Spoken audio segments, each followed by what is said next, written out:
Good afternoon. First, let's start with the news of the day. As I'm sure you guys already know, I made a change at the coordinator position. Did not come to this decision lightly, to be really transparent with you. It's just a personal belief of mine from a leadership perspective. It is my role to absorb and protect those that I work with. And this doesn't feel like that. Obviously, I'm not interested in assigning blame or deflecting in any way. It's more of my natural nature to absorb, to be quite honest with you. I've been in this role so long, I'm quite comfortable absorbing.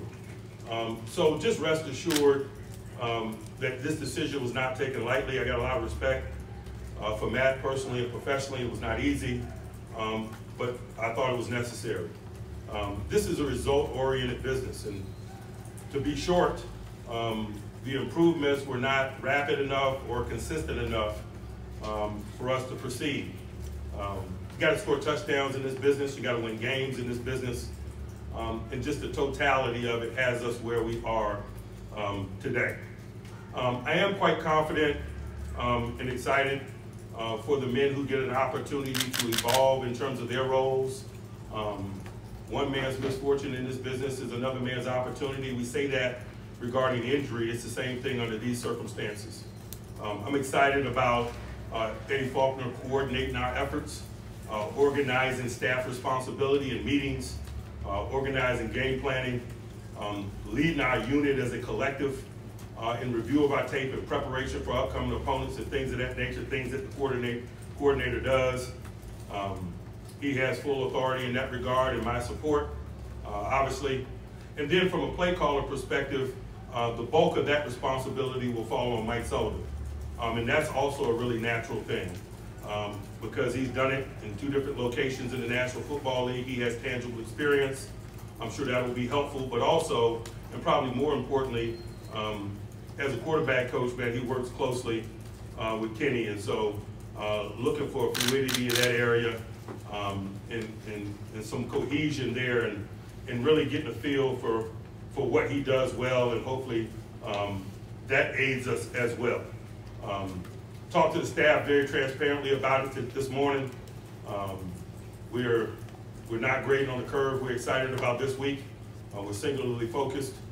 We're excited about meeting our players and displaying our readiness for them tomorrow. And so, you know, those are the things along those lines. I'm sure you guys will have questions, but I'll proceed with my normal process and open it up for questions at the end. In terms of our game in Cleveland, obviously disappointed in the outcome. Kudos to those guys, man. They played a hard-fought game. They played a smart game, and they minimized negativity on offense, man. They didn't expose that young quarterback to a lot of negativity. It made the turnover component of play very difficult. It made getting back into the game very difficult. We were getting stops, and they were punting as opposed to turnovers and short fields and things that kind of defined game 1, for example, when we played them. On the other side of the ball, man, they got a quality defense that's been well documented. We talked about it. They got after us. I thought the environment was a component of that, but we've been in hostile environments before. We've been in that one before. We just need to perform better. And it's obviously that we're going to be in another hostile environment this week. I'll get to that. And so, you know, the things that I outlined after the game, man, you got to score more points.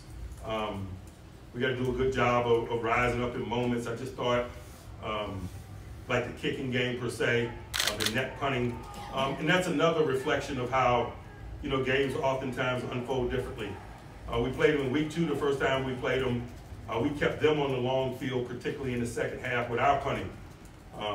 They did a really nice job with their punting, and we didn't do a good job with ours in the second game, and I thought the field positioning component was significant. But that's not new news to us. I'm just reporting the news about how significant that phase is in determining games, and particularly games like that, games that we had a texture or a feel for that could unfold in that way in terms of being tight and low scoring. And so we grow from that experience as we move forward. Man, let's talk player availability. Maker's working hard to be a component of this week's plan, as is Mon Adams. In both cases, man, we're We'll be thoughtful about their participation and levels of participation. We get later in the week, we'll let the amount of that participation and the quality of it potentially be our guide in terms of their availability. We got other bumps and bruises associated with play. Nothing of big time significance to mention in this setting. Now in regards to Cincinnati, man, I love and respect the jungle. Talking about a hostile environment, AFC North football. Excited about getting our group in there and watching them respond to an environment again this week. They got a quality defensive group. They got continuity not only from a schematic standpoint under Lou, but also from a player's perspective. Their critical players have been there, homegrown, if you will. This inside linebacker tandem, can't say enough about 5'5" and 5'7", man. Just looking at their growth and development and their playmaking over their careers there. They deserve recognition for that. That organization deserves recognition for that. You turn on the turnover reel, those two guys are central figures in the turnover reel. They both got multiple interceptions. They both caused fumbles. That is serious business for them. I think they're #1 in the National Football League in turnover ratio. They do a great job of taking the ball away. They do a really good job of safeguarding the ball. And so you know our agenda in that regard. And so those are two trains on the track if you're looking at how these two teams could come together. Can't say enough about the rush that they put on quarterbacks, particularly led by Trey coming off the left side of our offensive structure, particularly in their home environment, crowd noise, etc. He's a formidable guy. They're a formidable collective in terms of what they do to the quarterback, in terms of how they apply pressure. They got continuity on the back end. Obviously, Mike Hilton is a central figure in that, especially without Jesse Bates and Vaughn Bell. They move him around. They ask him to do a lot. He's a hub of communication. You guys know that we know Mike. He's a really good player. They do a really good job of keeping a lid on it. They got some young corners emerging for them that they've invested in and are playing a lot, but it still appears to be schematically things that are in line with what they've done. They're aggressive. You'll get open grass 0. You'll get situational 0, possession down 0. They pin their ears back and come after you, particularly in their environment. And so we got some work ahead of us in terms of prep. I'm sure they'll be aggressive in terms of going after us because of our obvious transitional things, but that's neither here nor there. We'll be ready. On the other side of the ball, they're going through some transitional things themselves, playing without Joe Burrow. They got capable players other than the quarterback position. Starting first and foremost with Joe Mixon. We got a lot of respect for him. Dangerous runner on all levels, inside and out, in the passing game. I would imagine that he's going to get a legitimate workload this week given their circumstances, but that doesn't mean that he's any easier to minimize. It's going to be an all-day job trying to maintain and manage his impact on the game. Their receivers, they need no endorsement from me. That is an awesome collective. Chase, Higgins, Boyd, the others, man, they do a really good job. They got a young rookie from Princeton who's got a couple of touchdowns already this year.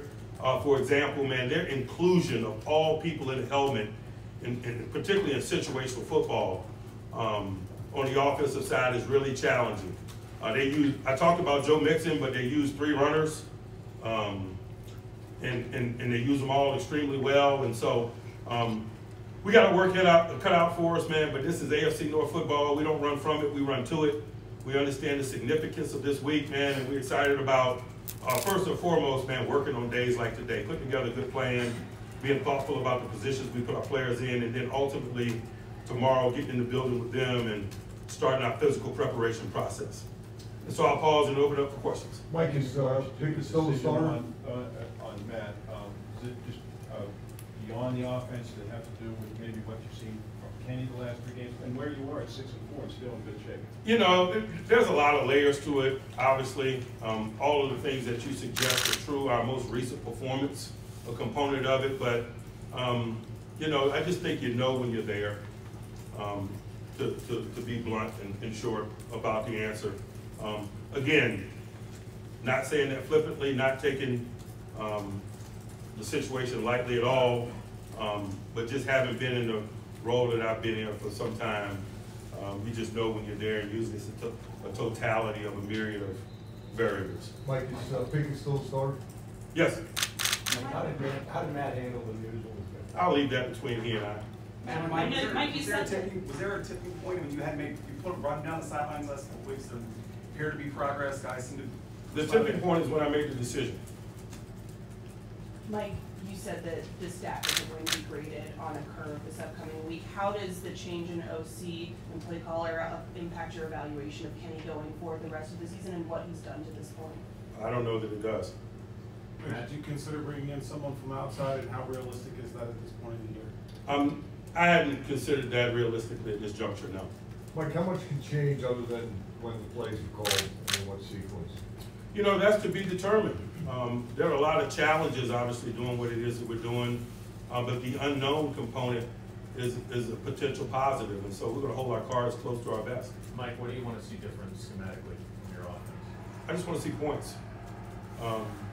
I want to engineer victory more fluidly, and points do that.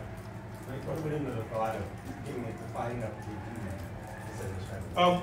Because, you know, we still got to coach running backs, we still got to coach quarterbacks. The strength of the pack is the pack.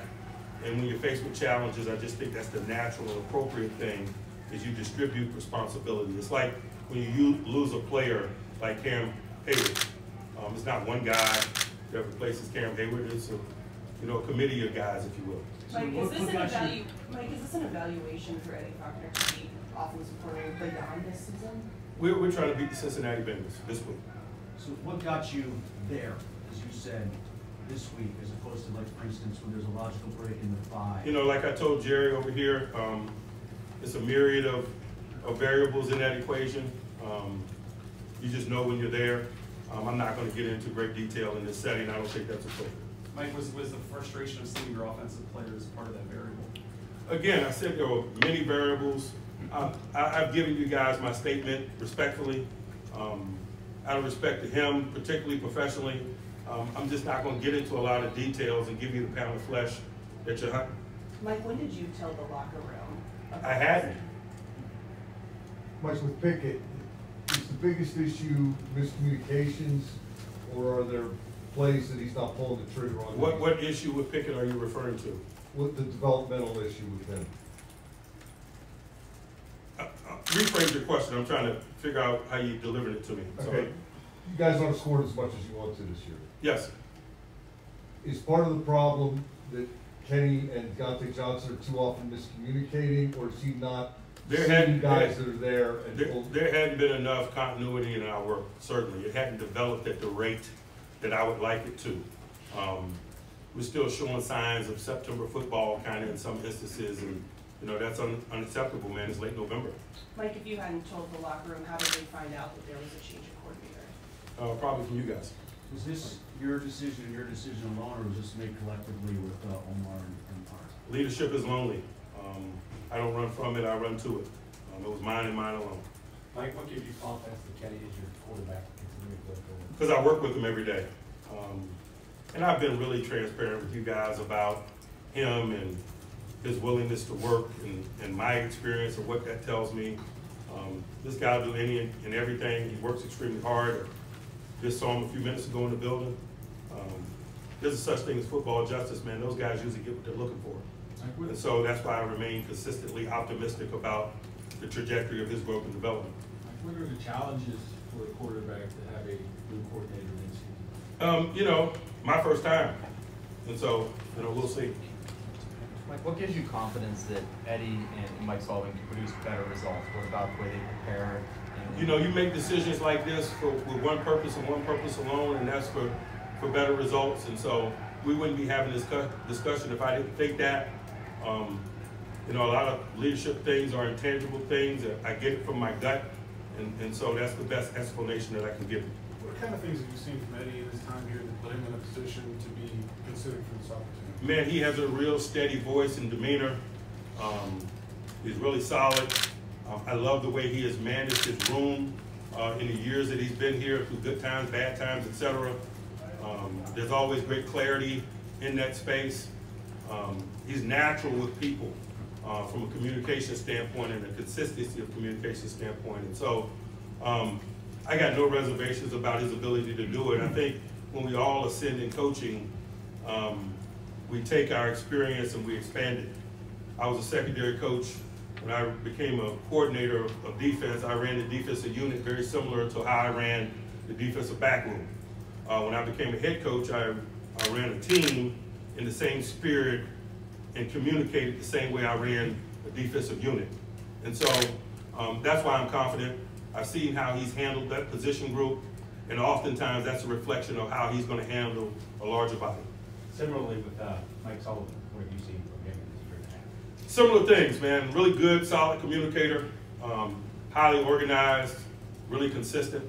Has got experience as a play caller. Has got experience as a play caller in less than ideal circumstances. I think he's, been an interim play caller before. And so it's just a good means of calling upon guys who have natural skill sets in those areas or experience in those areas without disrupting the apple cart too much, man, and us still pushing forward as a collective. Was there anything distinctive about his play calling experience when you hired him that got your attention? I was aware of it, certainly, but that wasn't the role I was hiring him for. I remember after Jacksonville, your opening statements, you said it was your goal to be a dominant team that doesn't put itself in a position to be, to use your word, flimsy. With all the penalties and so forth, and that you didn't want to be flimsy. The offense, was it not operating and constructed in a way that you felt was open enough to allow yourself to be put in better positions late in games? Was that the biggest crux of this? No, the biggest crux of it was results. The results speak for themselves, man. We're in a result-oriented business. I often say, football is our game, our business is winning. We weren't winning enough and fluidly enough, and that's just the reality of it. Mike, are these final 7 games important, critical in the long-term development of Kenny? Man, I'm focused on this week in terms of the development of Kenny. We're not urinating on the fire, man. We're getting ready to play a football game and win this week. That is the only agenda here. It's not big picture and 2024 and all of that. This organization is not wired like that. Mike, what do you need to see from Kenny this week? What are you looking to see from him this Looking week? to win. Anyone else? Mike, what do you consider an asset of the leaders that you have, or what kind of asset do you see of the leadership that you have on the offensive side of your locker room? You talking about the players? Yes. Man, they care. They want to be the reason why we're successful. And you want to work with guys like that don't run from opportunity but want to be central components of it. They love football. They do what we ask them to do, largely. And so, I'm excited about that component of it. What have you seen from as far as the running to adversity when you guys have had struggles both this year and prior to some of the guys you're more familiar with? What is your question? Just say, what have you seen from them in prior struggles that gives you that confidence that just... I'm looking at a group that has not sought comfort, that has not placed blame elsewhere. They've absorbed it, they've largely kept their mouth shut, and they go back to work and they wait for the next opportunity. I appreciate that, while at the same time I don't pat them on the back for it, because I expect them to do that. And I expect it to continue. I know the type of people they are. I know the type of environment we have here. They know what's expected of them. And so, that's where we are. Kenny seems to have a pretty close relationship with Mike Sullivan. Did that play a role in deciding to move on with him as a play caller, or just No. his experience? One defensive thing that's okay. Sure. Cleveland, I think at one point, they're throwing in 2.15 seconds. TJ's been asked about it, Ben was asked about it. How do you combat that? They just said you got to win and get there. We can't use it as an excuse. But is there anything schematically you can do to? Yeah, they're not gonna score a lot of points operating like that as well. And so, we got no control over how people approach us schematically. We really don't care. If they're not stretching the field vertically, then we're not being challenged vertically. And so, I'm okay with that. Mike, you guys have moved on from Miles Jack after the season. Now you've brought him back. What do you see in him? What do you think he has done? He's a guy that has experience here. He's here in a practice squad capacity, and so I won't say too much. What did guys like Trent Thompson and other guys who filled in on defense provide for you guys in these last performances? I was really pleased with the level of communication and the quality of that communication. particularly guys in the interior portions, communication portions of our defense, guys like Mike Walker, man, guys like Trent. I thought they did a really nice job. It's not easy, but I thought we, particularly after the first couple of series, we really settled down and operated with really good fluidity from a communication perspective, and I'm thankful for that.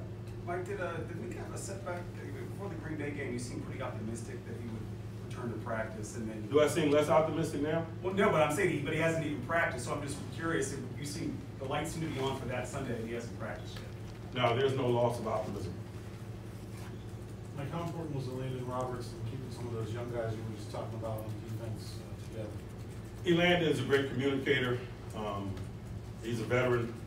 It's one of the reasons why we were attracted to him in free agency. He more than answered the call.